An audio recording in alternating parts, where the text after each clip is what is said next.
አሁን ደግሞ የምናየው በሳውዝ ቶታል ስቴሽን ኤንሲኤስ 372 እንዴት አድርገን የዴስክቶፕ አይከናችንን መቀየር እንደምንችል እናያለን። የዴስክቶፕ ባክግራውንድ ለመቀየር ራይት ክሊክ እናደርጋለን። እዚህ ላይ እንደ ኮምፒውተር ማለት ነው። ፕሮፐርቲ እንሄዳለን። ፕሮፐርቲ እንሄድና ብሮዝ የምትለዋን ነጭ ባክግራውንድ የሚለው ላይ ብሮዝ የምትለዋን እንጫናለን ማለት ነው።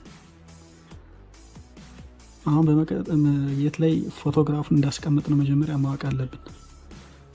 በዚች ሜሞሪ ካርድ መሰረት ከኮምፒውተሬ በሜሞሪ ካርድ ወደ ቶታል ስቴሽን ያስገባሁት ፎቶግራፍ አለ ማለት ነው።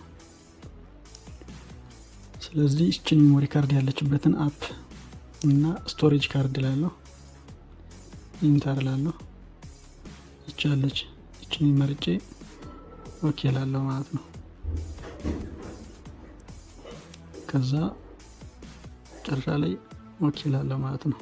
እንደዚህ ይቀይራል ማለት ነው። ነገር ግን ይሄ ፒክቸር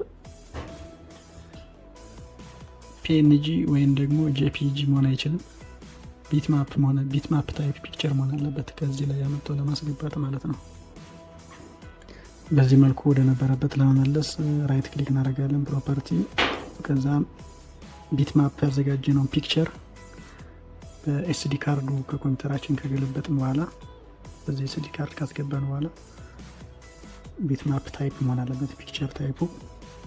ስለዚህ ወደ ላይ እንሄዳለን። ከዛ ስቶሬጅ ካርድ ኦኬ ካልን በኋላ ቶታል ስቴሽን ብለን የገለበጥናት አለች። እችን ኦኬ እንላለን። እንደዚህ ያመጣል ማለት ነው። እዛ ኦኬ እንላለን። እንደዚህ አብሮ ያሳየናል ማለት ነው። አሬንጅመንቱን አጀስት ማድረግ እንችላለን። አዲስ ፎልደር ክሬት ማድረግ እንችላለን። ኮፒ ፔስት ማድረግ እንችላለን። ማንኛውም ነገር ከኮምፒውተር ፕሮግራም ጋር ተመሳሳይ ነው ማለት። ስለዚህ ዴስክቶፕ ወይም ስክሪን ባክግራውንድ የሳውዝ ቶታል ስቴሽን አቀያየር በዚህ መልኩ ነው ማለት ነው።